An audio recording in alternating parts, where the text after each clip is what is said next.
anyone can mine profitably right now. Yes, even you. You might think mining is super unprofitable for you, but in this video I'm going to go through the exact steps that anyone can take to make mining significantly profitable again. It doesn't matter if you have a super high electricity price, old inefficient mining hardware, or any other excuse that you might think of right now. And no, I haven't found some secret new profitable coin or anything else short-lived like that. Instead, I'm going to go through exactly the steps that you can take in order to make just regular old mining profitable again, no matter your circumstances. So, if that sounds good to you, then stick around as we get right into it after a quick word from our sponsor. Coin Mining Central is an online store for ASIC miners, and there's no doubt that right now, ASIC mining profitability has just been going up like crazy in these past few months. And the miners that I'm personally most interested in right now are probably the 𝗥𝗘𝗖𝗢𝗠𝗡 home Casbah miner and the Jas-Miner X16Q, which I still think is probably the best ASIC miner available for at-home miners like myself. Coin Mining Central are also continuously providing me with exclusive discount codes for you guys,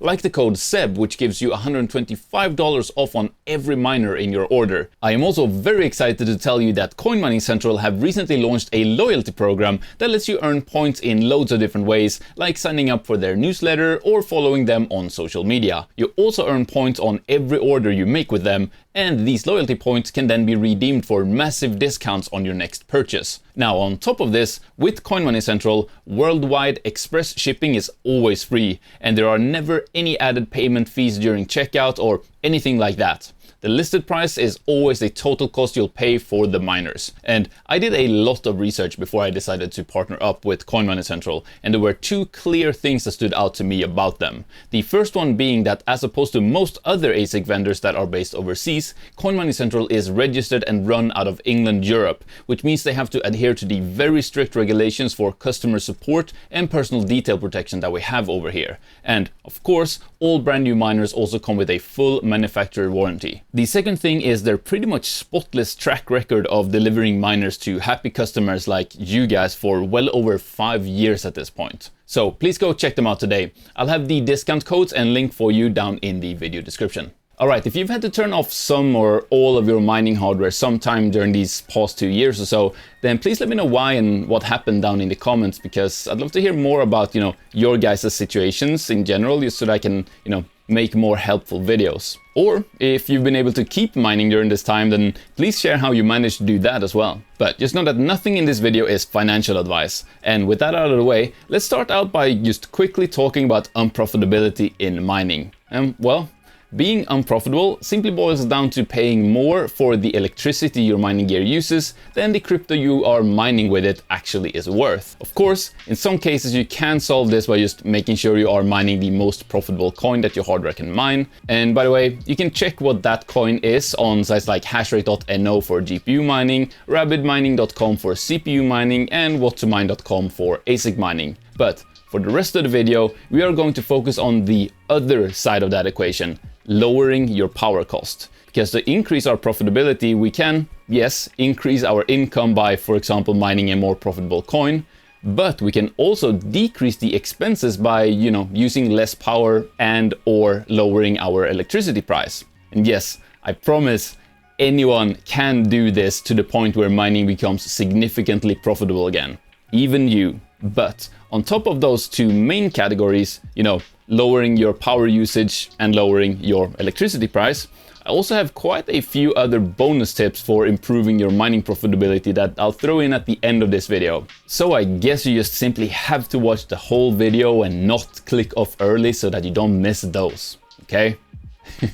Thanks. Alright, let's get into how we can lower our power consumption. Now, of course you could just turn off half of your mining gear and you'd cut your power bill in half by that, but you'd still be unprofitable, just on a smaller scale. So that's not what we'll be talking about here.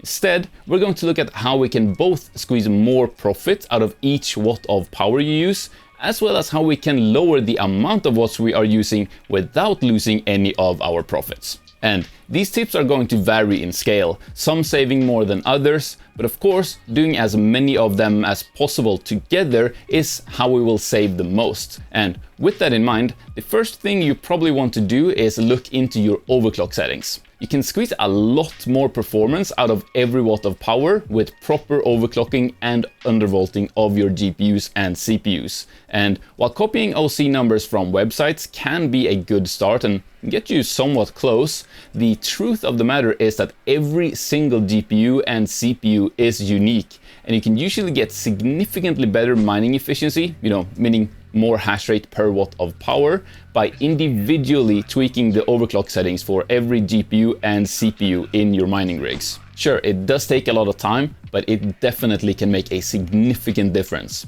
And how to do that goes a bit beyond the scope of this video, but luckily I do have videos on how to do it all, so I'll link those down in this video's description. And while ASIC miners don't usually allow you to tweak the clocks and voltage settings, some do actually come with different power mode presets. And going for a low power mode or efficiency mode might actually be more profitable in many situations, so it might be worth checking that out, if your ASIC miners do have modes like that. The next point is to learn about PSU efficiency ratings and optimal loads. So, all power supplies that we use for GPU, CPU, and even ASIC mining rigs have efficiency ratings. And what those refer to is how much of the power it pulls from the wall is it actually able to transform and pass through to the mining hardware. You might be surprised to hear that it is not 100%. As a matter of fact, usually it's somewhere in the 90% range. So, for example, if your GPU needs 100 watts, a PSU with 90% efficiency actually needs to pull 111 watts for the wall to satisfy those, 100 watts of GPU power pull. And for a rig of 12 GPUs, that's an extra 132 watts, which, definitely is a significant amount. For most standard PC and server PSUs, they are graded by this 80+ scales, where it goes from bronze, silver, gold, platinum, and the best one is titanium.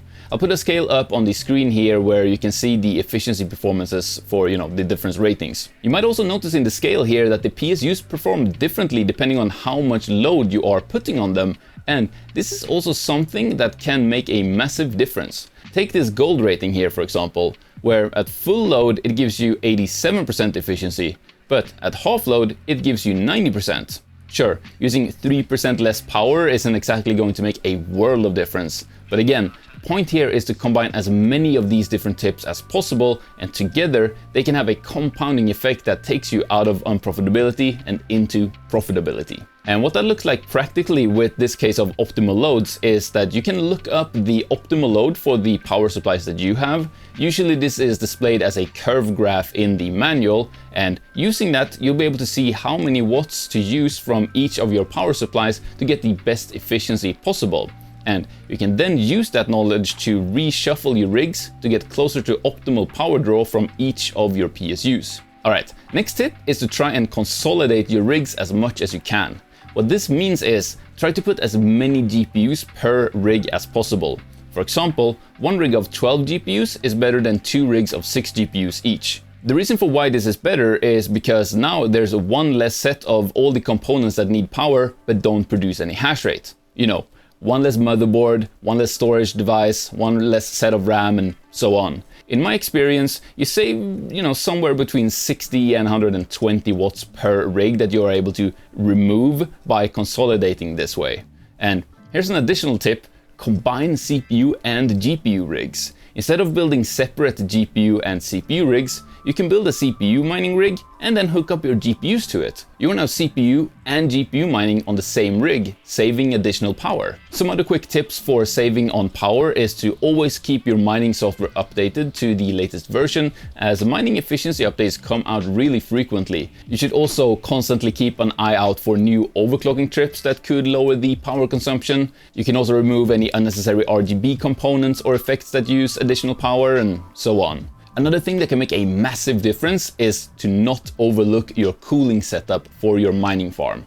In terms of cooling, the short of it is that you just want a way to get rid of all the hot air produced by your mining hardware as efficiently as possible. That way, not only are the components going to stay cooler in your mining rigs, which creates less resistance and therefore makes them use less power on just a straight up physics-based level, But the more efficiently you can remove the hot air, the less hard all of the fans in your rigs have to work to cool the components, which, of course also can have a massive impact on the amount of power that they use. And this goes for all kinds of mining hardware, ASICs included. So how do you best do this? Well, I just posted an update video here on the channel of the cooling solution that I built for my farm about 2 years ago, which, gotta be honest, I think is pretty fantastic, and I'll explain why in just a bit. But what I'll do is I'll also link the full video down in the video description if you just want to check out the whole thing. But in short, I built a box out of styrofoam around an open window, and then you slotted the exhaust side of my GPU mining server cases and ASIC miners into that box. This means all of the hot air is pushed directly out of the building by the built-in fans of the mining rigs, without having a single chance to escape back into the mining room. The styrofoam box basically works as an insulated tunnel, directing all of the hot air directly out, while all the gear stay on the other side of that tunnel in a room which then just automatically stays cool. In my mind, I set up like that displays all of the best features of a good cooling system. It directs all of the hot air immediately out of the room, but it also requires absolutely zero extra power to cool the room or exhaust the hot air. All the work is being done by the built-in rig fans that are going to be running anyway. If you can have a setup like that does not rely on additional exhaust fans, intake fans, or even worse, air conditioning, then that is a massive win in terms of reducing the power consumption of your farm as a whole. Now, finally, I understand that while you can reduce your power consumption a significant amount with all of these tricks, it still might not be enough for, the many people out there with really high electricity prices. And while we will get into how to lower that price in just a minute, for many people the most effective way to take an unprofitable mining farm and make it profitable again is just gonna be, and without sugarcoating it here, to sell all of your old unprofitable mining gear and buying new, better, more efficient, more profitable mining equipment. I understand that that is a tough pill to swallow for many people, and I get that, you might not want to sell like 30 of your GPUs just to afford a single ASIC miner, for example. But I also know that if that's what takes you from losing $5 a day against your power cost to instead making $10 a day, a lot of you would agree that, that is worth it. And I've actually seen that quite a lot, where someone could very easily be up and mining very much profitably again if they were to just swap some of their currently unprofitable gear for new profitable equipment. For example, my own experience, about a year ago I got rid of some of my least efficient GPUs, and instead I got a Jas-Miner X16Q and a Bitmain L7,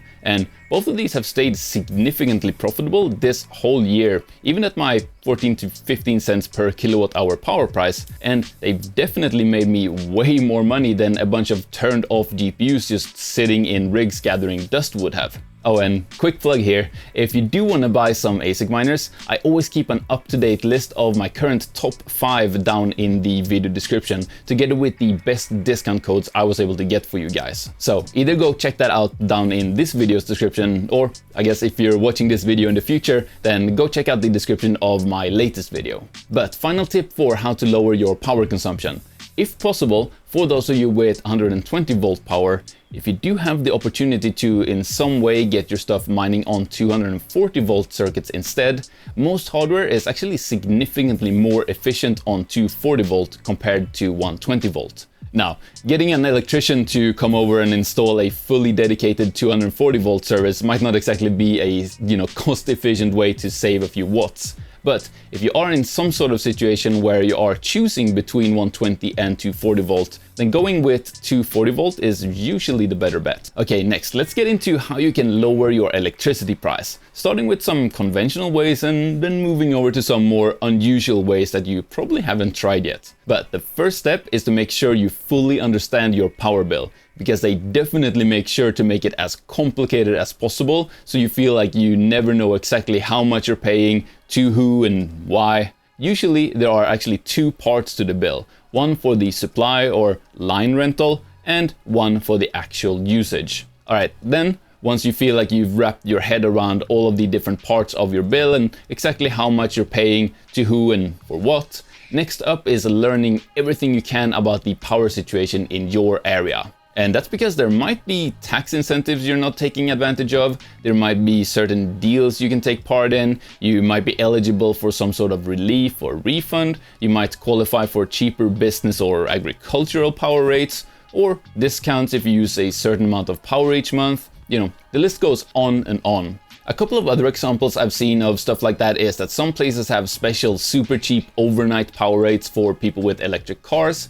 Some can offer a fixed monthly price on the supply side of the bill instead of a per kilowatt hour price. Some have special tax reliefs if you have a certain amount of solar panels hooked up to the grid, or if your property could be used for agriculture, and so on and so on. Next step is to shop around and negotiate. Especially if you have a somewhat decent sized mining farm that pull a good amount of power, because, you know, from the power company's perspective, that makes you a pretty good customer, and they might be able to offer you a much lower rate if you can hit a certain amount of power used each month. And the very best thing you can do here is to pit the different providers against each other. You do this by calling up the first one and going through this whole thing of telling them how big of a customer you'll be, and then asking them what the best price they can offer you is. You then call up the next one and you do that whole thing again, and then you ask them if they can offer you a better deal than the previous provider that you called. You then do that same thing over again with the third provider, then the fourth, then the fifth, and so on. And after you've gone around all of the available providers, maybe, you know, even a couple times over, you might actually have ended up with an offer that was much lower than what they started out offering you originally. Just make sure you get all of the offers in writing so that they are obligated to honor it once you do finally find the one that is best. Now, there is also, of course, another way to lower your power cost, and that is to produce your own power. The most common way of doing this is probably going to be with solar panels, and I have looked into that previously in a few videos here on the channel. But the main few takeaways for me when I did research solar panels back then was, you know, to start, it's totally fine if they don't cover your full power usage. Because let's say your farm pulls 8,000 watts and you get solar panels that can produce 8,000 watts of power, but you only get 6 hours of sun per day on average. So a quarter of each day. Well, then you have still reduced your power cost by 25%. And with a setup like that, you don't even have to get a battery setup, which is where a lot of the cost in purchasing a solar system usually comes in.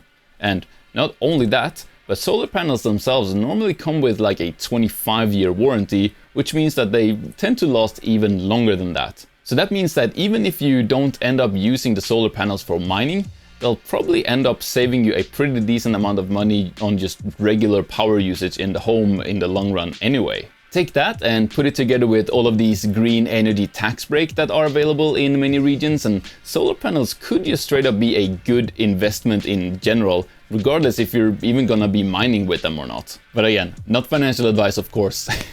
You know, do your own research there. Okay, so let's say you've done everything that you possibly can, but you simply cannot get your own power to be cheap enough to make mining profitable again.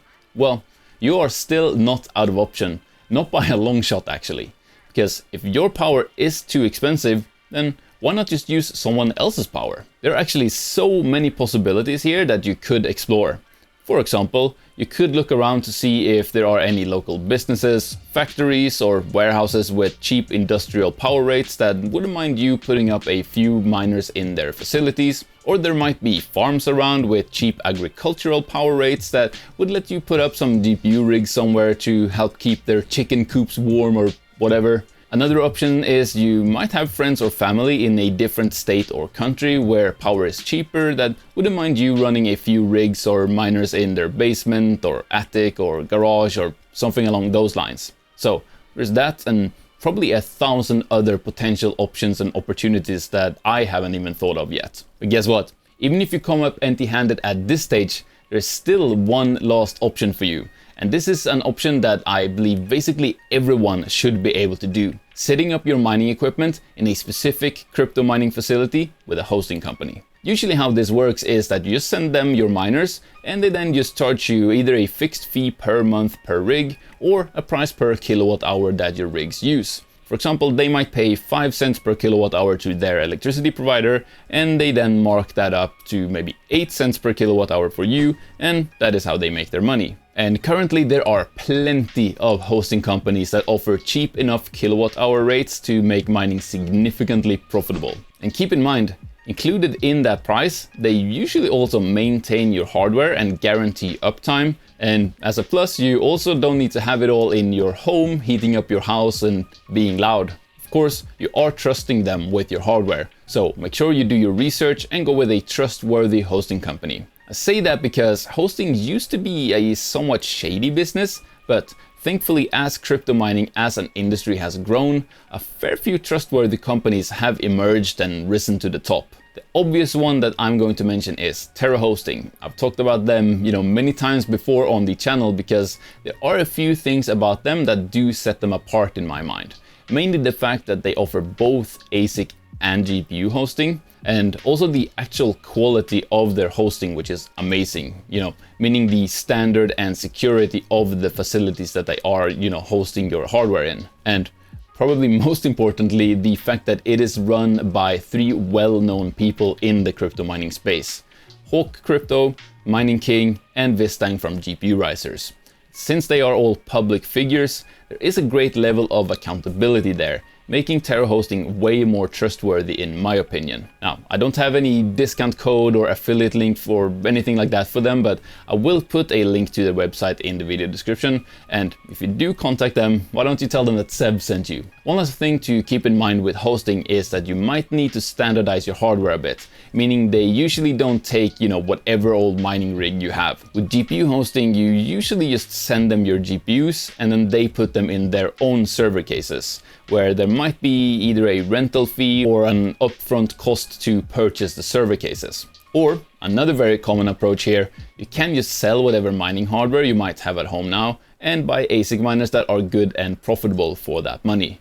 Then you set the hosting facility as the delivery address when you place the order for those ASICs and have them shipped there directly. Of course, make sure you've set up an account with the hosting company first and arrange for them to be ready to receive the miners. Also, quick little friendly reminder here, my current top 5 miners list is down in the video description with some discount codes if you do want to do something like this. But let's wrap this video up by talking about the more unconventional ways of making mining more profitable. And the first one there is that your mining farm might actually be profitable without you knowing it. You see, online profitability calculators are often wrong, both because your real hash rate and power consumption numbers might be better than what they have listed on the site when you do try and look up how profitable your farm would be, but also because, they can never perfectly predict how much you will mine in any given period of time. The best thing you can do here is either to start by, instead of using their predefined values for hash rate and wattage for the gear that you have,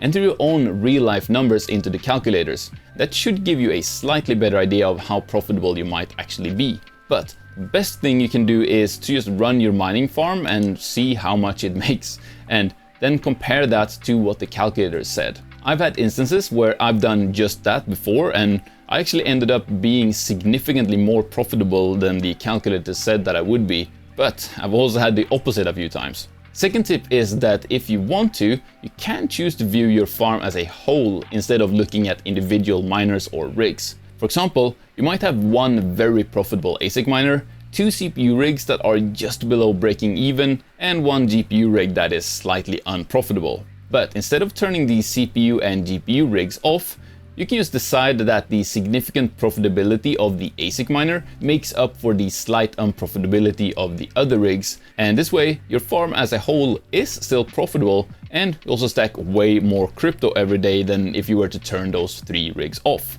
I guess that tip is more about just your perspective than actually increasing profitability, but hey, I said that these last ones were gonna be a bit unconventional. Another tried and true thing is to use mining as a way to offset other expenses in your life. For example, you can use the heat from your mining rigs to warm up your house during winter, which could save you loads of money on your heating bill, or you might be able to expense the power used by your mining rigs on your tax return to pay less taxes. And my final tip is that, well, you might actually be completely fine with being a bit unprofitable. And I go into detail about why that very much is a real thing in this video here, which I do recommend that you watch next. Or you can check out this video about how I built my completely passive cooling setup for less than 50 bucks. So I'll see you there. Thanks for watching.